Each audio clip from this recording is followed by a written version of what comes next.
Welcome to Conversations and Connections. We are the podcast of the Family Crisis Center of East Texas. Stuart Burson with you today. Going to remind you before we get started again about the upcoming Safer East Texas training, otherwise known as SET. That will be on June the 10th at the Pitzer Garrison Civic Center. We still have spots available if you would like to register. Some great speakers talking about a variety of topics.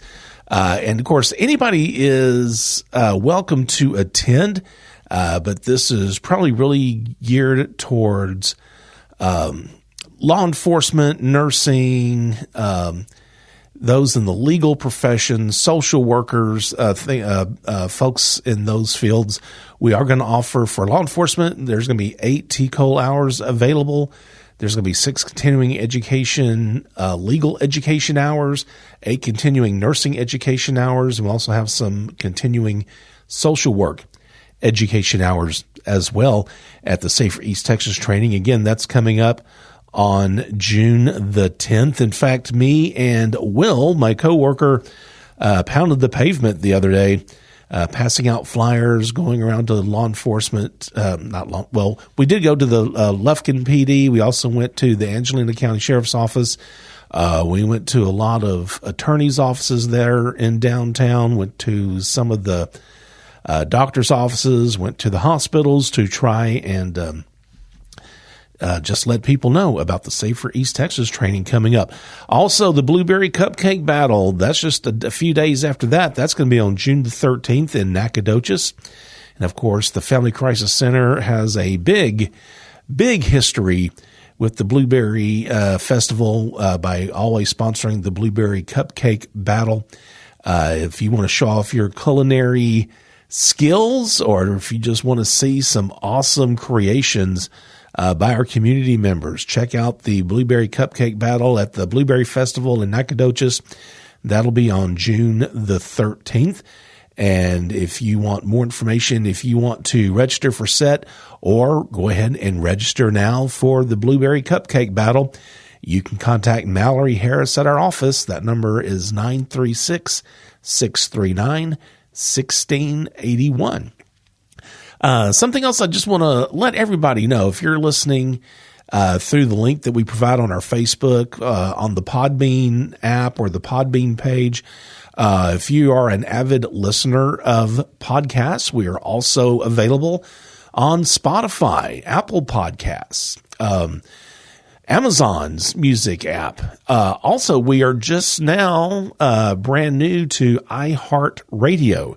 So if you listen to that app, you can find us. Just search for Conversations and Connections. We're on YouTube Music and the YouTube video channel as well.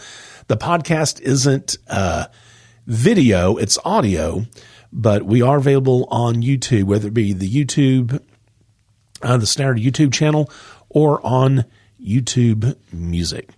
My guest today is a coworker of mine. She is our intake specialist. She is the very first person, if someone is coming into our agency and they are seeking services, more than likely they are going to see Melisa. She is our intake specialist. She is the first person that's going to kind of assess their needs and figure out what type of services would be best for them.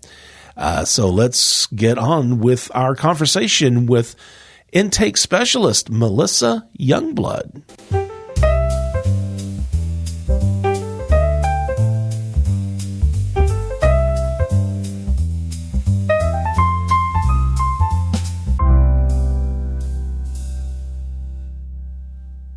How's it going?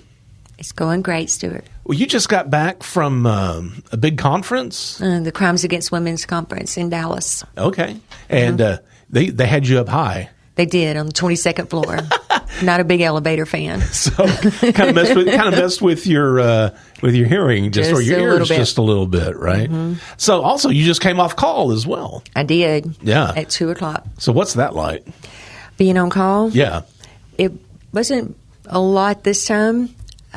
They are going to be stepping it up where law enforcement is going to be. All the law enforcement agencies had a meeting with the agency, and they're going to be calling when they have a client, when they go out on a DV call, they'll be calling the on-call phone for us to be able to either help get them to the shelter or to schedule an appointment for outreach, for a legal advocate, or whatever services they need, or to help them, put them in the right direction of other community services that might be able to help them. Okay.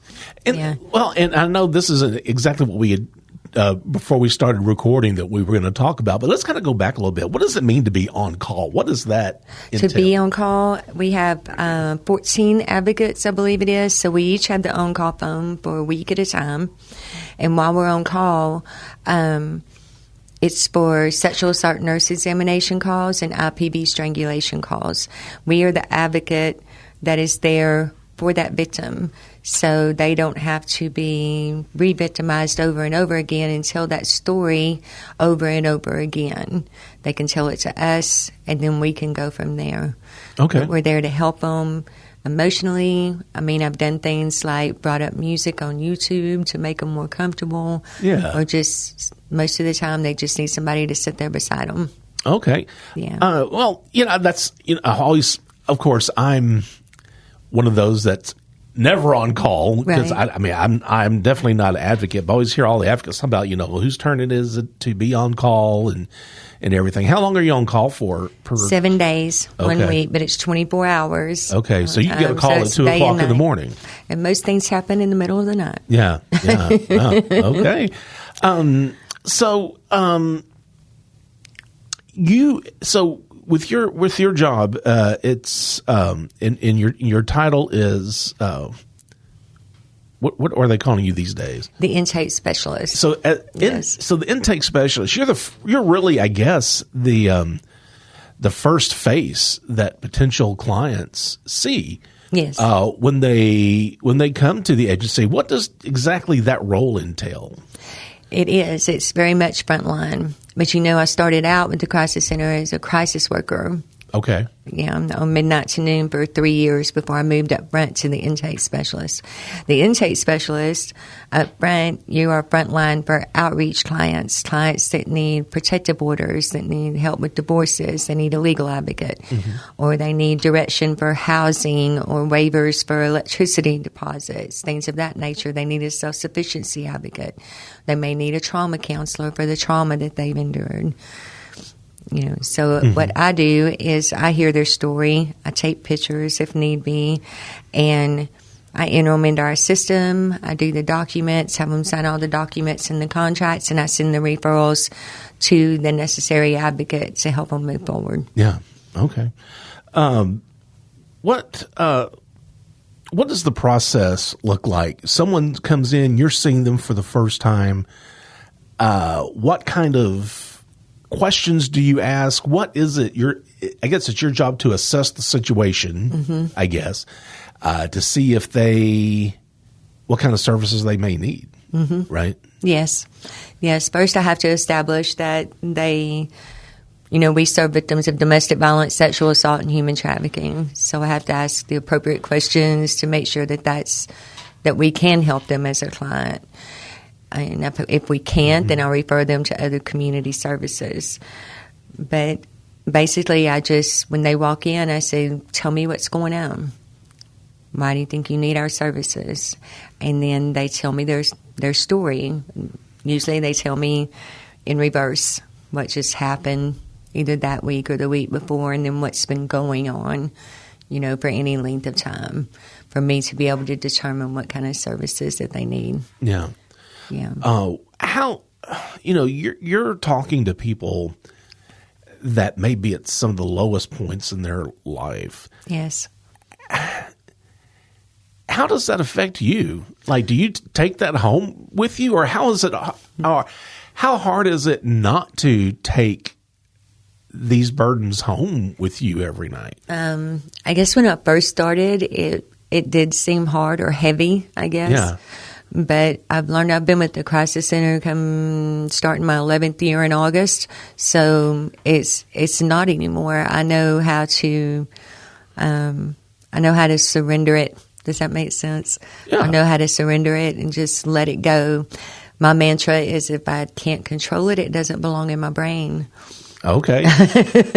Well, that's good. You know, and I've asked our SANE nurse, Kim, the same question, you know, because, you know, she sees a lot of heavy stuff. And it's like, how in the world do you deal with that to where it doesn't affect your personal life? You know? Right. I do. I have outlets. I have exercise and meditation. And of course, you know, I know we'll get into that later, but I'm very occupied at home too. So right. So my mind doesn't stay on any one thing to focus on that thing. Yeah. I don't try not to ever focus on the negative in any situation. I try to spin it around. Yeah. Yeah.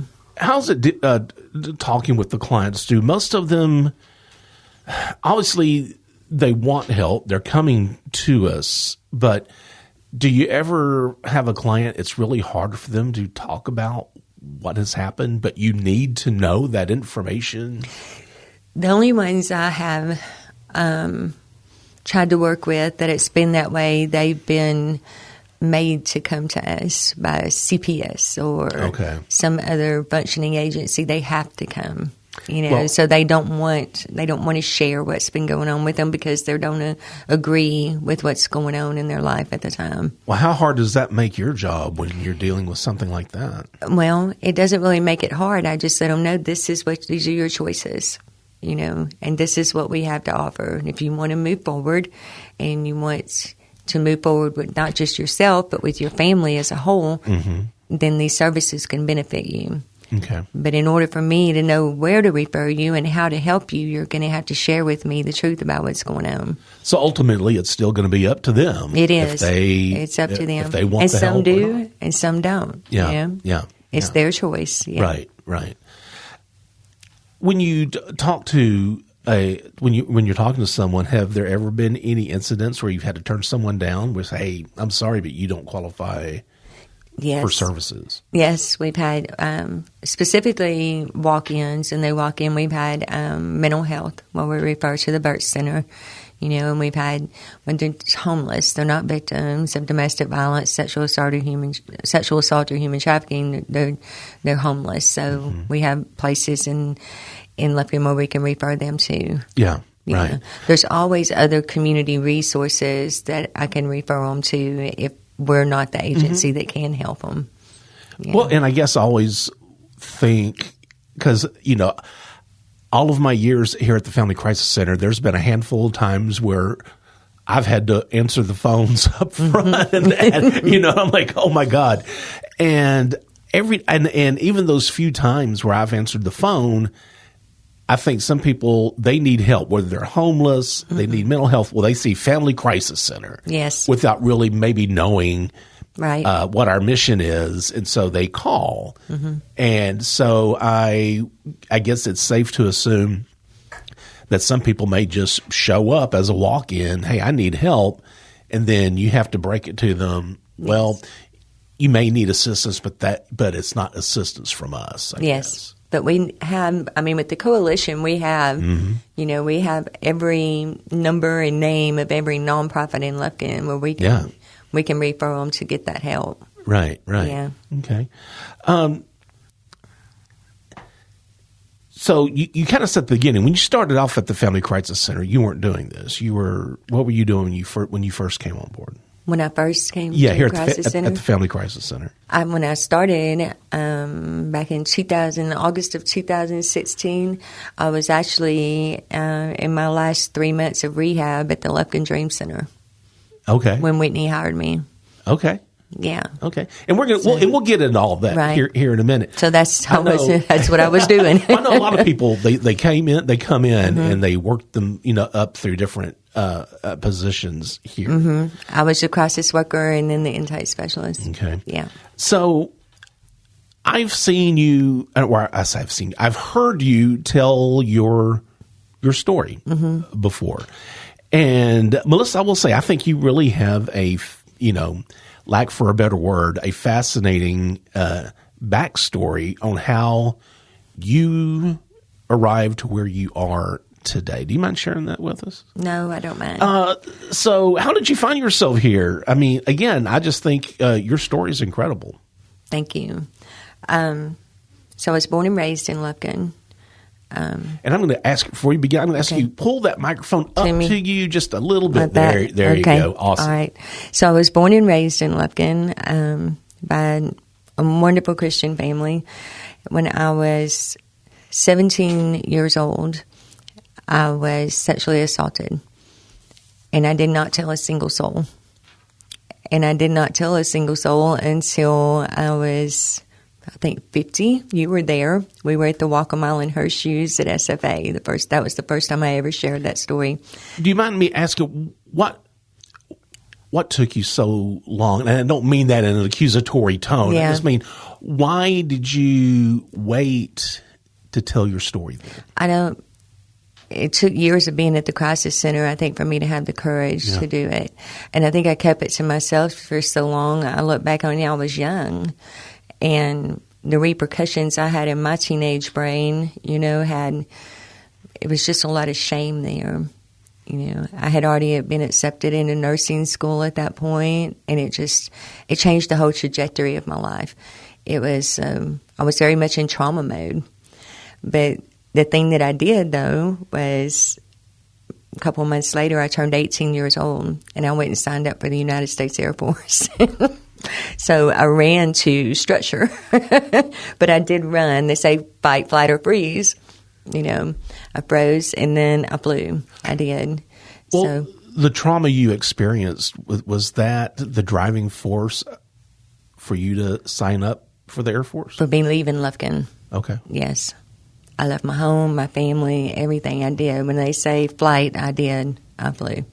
Yeah, very much so. But it's had the snowball effect in my life. I did run to structure. I married my first husband while I was in the service, and that's why I'm with the Family Crisis Center, because 7 years into our marriage, I woke up in ICU. I lived in a 7-year abusive marriage with him. We were both military. He was court-martialed and locked up, and they sent me and my 2 children from that marriage back home to the States. And then I just started trying to make it on my own as a single mom. And I was doing that, and met my second husband and had 2 more children. And my second husband was a disabled vet, and he was on the DMZ in Korea. So I got a phone call at work one day that he'd been in an incident, and he had actually killed a man. A man had died. She pulled the gun on my husband, and my husband turned the gun around, went in through his shoulder, and it blew out his lung. So my husband went to prison for that, and he died in prison about 3 years ago. And after that, it was empty nest. I had 4 children. I'd had children since I was 19 years old, and then when I hit 46, 47 years old, I shattered my leg. I got a compound spiral fracture in my shin bone, my fibula and my tibula. How did that happen? I tripped over the neighbor's dog. It was in my yard. Oh, man, if you're going to do that, it has everything to be... I did in the service that was dangerous. Never had a broken bone. But then there you go. Tripped over the neighbor's dog, yes. Okay. But anyway, when I did that, the VA put me on hydrocodone. And 2 years later, that hydrocodone had really done a number on me and my body. And I think I look back on it now, and I think it was the combination of the narcotic medication and the empty nest. Like I said, I'd had children since I was 19. I had 4. There was no more school clothes and school supplies and kids in the house, and it was what to do with myself. And it was, I don't know, I look back on it now, and I guess I was just in a very dark place, and that medication very much made it that much bigger. So I went to the VA for them. I was on a waiting list for them to repair the hinge in my ankle where it compounded there. And they said, well, we've got you on too many of these. They had me on $240 a month for 2 years. So, wow. Yeah. So it's affecting your kidneys and your liver and all these things. And they wanted to put me on a stronger narcotic. And I pieced out. I haven't been back since. I went home and I started trying to detox myself. And my youngest daughter found me in the bathroom floor. I was very sick. When you try to detox off of a narcotic medication, they say it's very comparable to trying to detox off of heroin. It's horrible. You're very sick, and it was just horrible. So it scared her. So she called my sister-in-law, who was a probation officer in Angelina County at the time, and she came. And she got me in with ADAC with Miss Linda Franklin there, and she got me into the Burt Center detox program, which no longer exists. It's kind of, I look back on my story, and it's like everything was in place to help me, and it just fell down like dominoes behind me. Yeah. Because they had the detox center at the Burt Center, which they can no longer do that now because some sort of new guideline with the state, you can't have mental health patients and detox patients in the same building. So I was there for 2 weeks, and then all four of my grown children sort of ganged up on me and said, "Mom, you've been doing everybody else your whole life. Take this year and just do you." And I had been accepted into the Lufkin Dream Center, and I was the last person to graduate there. I did the whole 1-year program, and that's 3 months before I graduated from there. I had applied at the Family Crisis Center as the crisis worker. And when Whitney called me, I still remember her words. She said, "Melissa, I was still in rehab. I really didn't think I was going to get that phone call." It was the last 3 months is when you would try to get a job and a car and find a place to live and start your life back over so you can move forward. And it was probably the most peaceful time of my life there. And when Whitney's words, she said, "Melissa, if you are still available, you have the presence that we have been looking for." That's what she said to me. And I started work. Right then that August. Okay. And I've been there ever since. Yeah. Yeah. Wow. What inspired you to apply for a job at the Family Crisis Center? I wanted to help women in crisis. I felt like I just told you my story. I had been in some form of crisis since I was 17 years old. And here I was 30 years later, 47 years old, and I was still that woman, and I didn't want to be that woman anymore. And the way I seen to move forward was to take that energy that was inside of me and help others. Mm-hmm. And inadvertently, by helping other women in crisis, I've healed myself. Yeah. Yeah. Well, it's amazing, first of all, that your first crisis, being sexually assaulted, you didn't really seek help for that. I mean, you handled that by yourself, and that is such a huge burden for someone to do and to handle by themselves. When you accepted your job as an advocate here at the Family Crisis Center, and you're seeing other women in the same situation, how did that feel? Did it give you any flashbacks or an uneasy feeling, or were you okay with hearing other women's stories? No, it was no flashbacks. I think if anything, it gave me insight that I had the tools for them to get help. I didn't have those tools. Okay. There were no places like the Family Crisis Center when that happened to me. Yeah. There were no places like the Family Crisis Center when it happened in my first marriage with the domestic violence. But I have the tools to tell them you don't have to pack it down. And that's what I did. Yeah. Packed it down. And then when I turned 47, all that stuff started coming back. And that's why I ended up addicted to those pain pills. Yeah. Yeah. But I have the tools. I can give them the tools of the trauma counseling. I can give them the legal advocate for that protective order. I can give them the tools that they need to be able to move forward with their life safe. Mm-hmm. Yeah.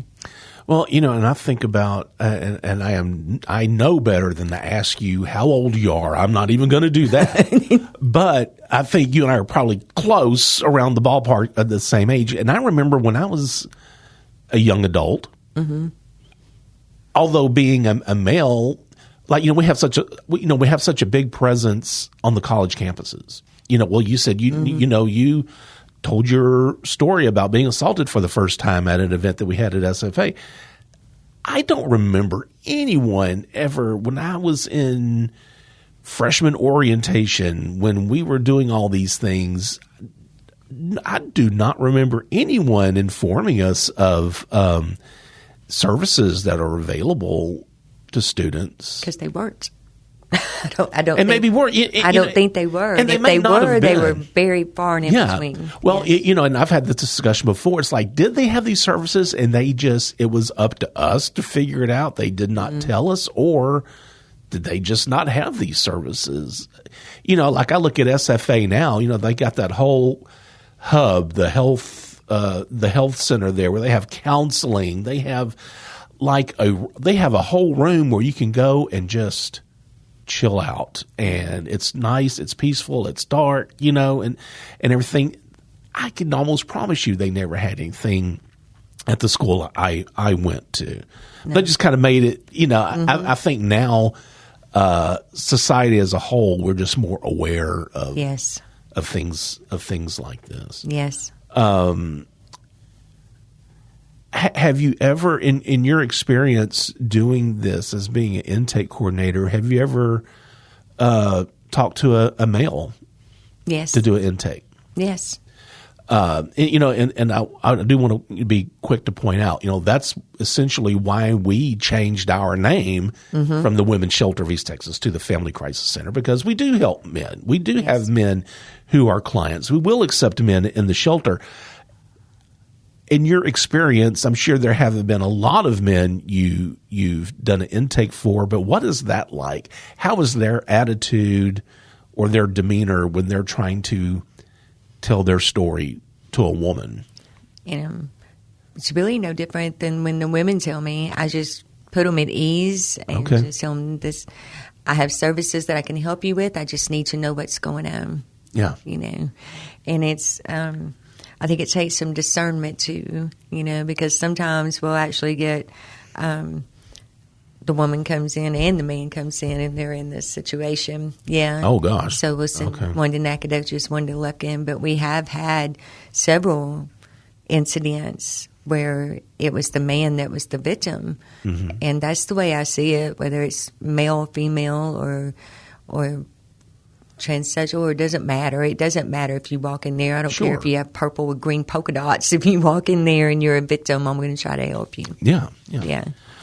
I want to also talk about your role at the agency, at our agency, the Family Crisis Center. That's not the only job you have. That's not the only responsibility you have. I want to talk a little bit about what your other job entails. Okay, so I am the resident manager of the Kirtland House, which is a women's sober living house. It was we started off as the Man-Tooth House. It's now the men's sober living house. That's what I still have written down on my notes. I wrote Man-Tooth House down. That's now the men's house, the men's sober living house. Okay. So right after I was promoted up front to intake specialist, Judge Bob Inselman, who's going to be retiring within the next week. And who's is he still our? Yes, he's the board. The chairman of our board. Yes. He called me, and I didn't know that he knew me, but he had been seeing, of course, while I was at the Dream Center, I went to the Mosaic Center. So I graduated with Class 22 there while I was there. And they kind of call me their poster child, I think. But they, having them on my resume, I think helped me a lot with getting with the Crisis Center. But the receptionist at the time, we don't normally have a lot of men calling us. You know that, Stuart. So they're like, Melissa, there's a man asking for you. I said, for me specifically? She said, yes. I was like, well, who is it? She said, he just said his name's Bob. So she put him through, and I just told you my story. So I answered the phone, Melisa Youngblood, how can I help you? And he said, Melissa, this is Bob, Judge Bob Inselman.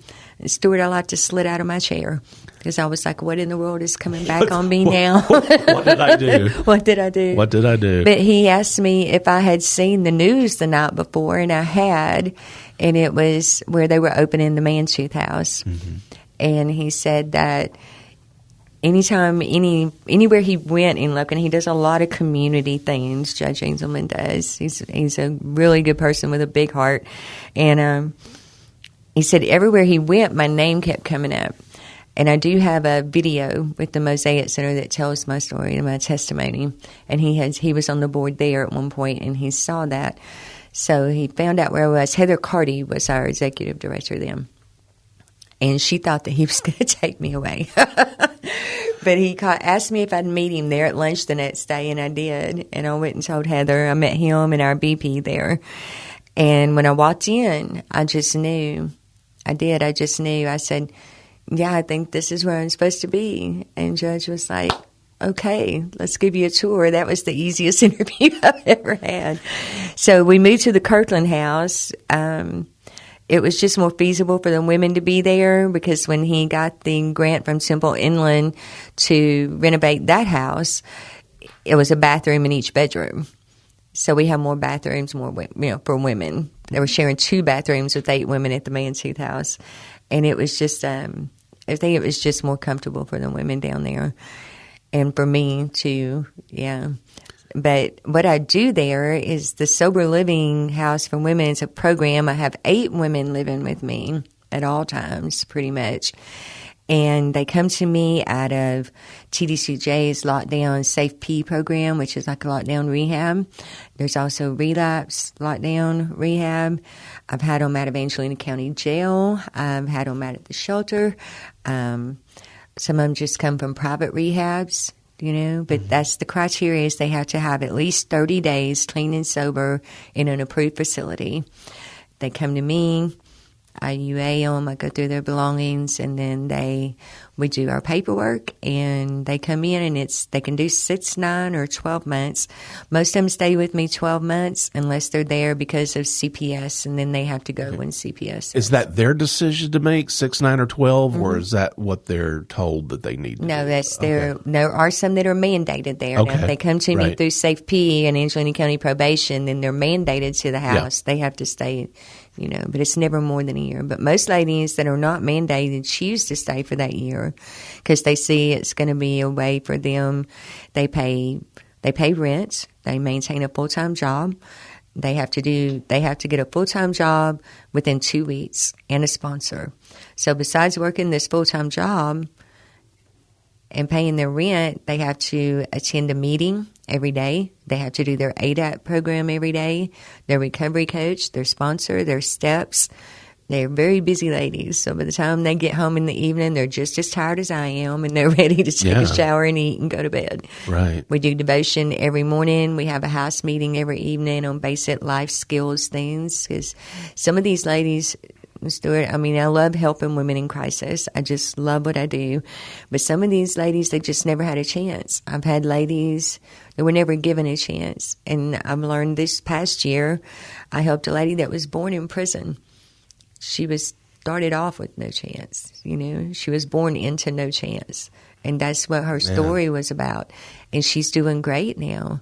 And a lot of these ladies they're just becoming productive members of society. They're getting their children back. They're living their lives. Mm-hmm. They've got the mindset that they don't, of course they want a significant other in their life, but they're not of the mind that they have to have a man in their life to validate them, to validate themselves.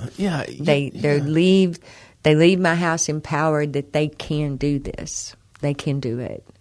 It's funny you said that. That just kind of brought to mind. I, in the past, have known of a few women, and I'm not saying this is just for women. I'm saying I'm sure there's some men out there the same way. But I've known of some young women that feel like they constantly have to have a significant other. They have to have a boyfriend all the time, and they break up with one. And my thought on that is, devote some time to yourself. Yes. Especially a young person, you got your whole life ahead of you to find that special someone, but don't feel like you always have to have someone. Yeah, and that's what I try to reflect on them. I try to teach them how to surrender. Like I said earlier, if you can't control it, it doesn't belong in your brain. How do you find the time to do all of this? I mean, you're here, you're at the agency 8 to 5. You're on call. You just got off a week of being on call. Plus, you have to do this stuff at Kirkland. Mm-hmm. Yeah. Do you sleep? I do sleep. Yeah. I go to bed with the chickens and I wake up with the chickens. We have curfew there. They have curfew. They have to be in by 9 on weeknights and 10 on weekends. Do you ever feel overwhelmed? Sometimes, but I know where to go when I do. I meditate, I exercise, and I know what to do. Yeah. Yeah, I've learned what to do.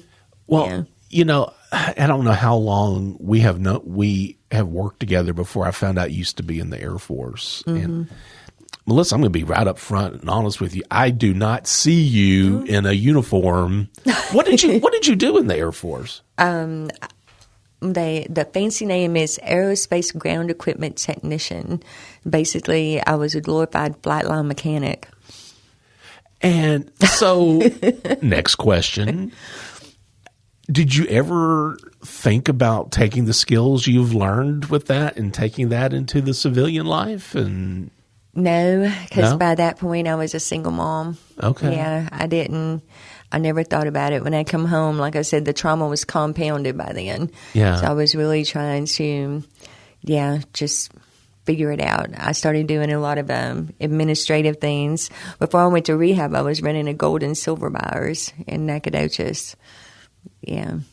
So my dad used to call me, my dad passed away about 4 months ago now, but he used to call me, instead of the jack of all trades, he called me the Jill of all trades, because I've done about everything a person can do in my life. Well, I have no earthly idea about being a flight line mechanic, but if your car breaks down on the side of the road, would you be able to kind of maybe figure out what's going on, or is that the car I have now?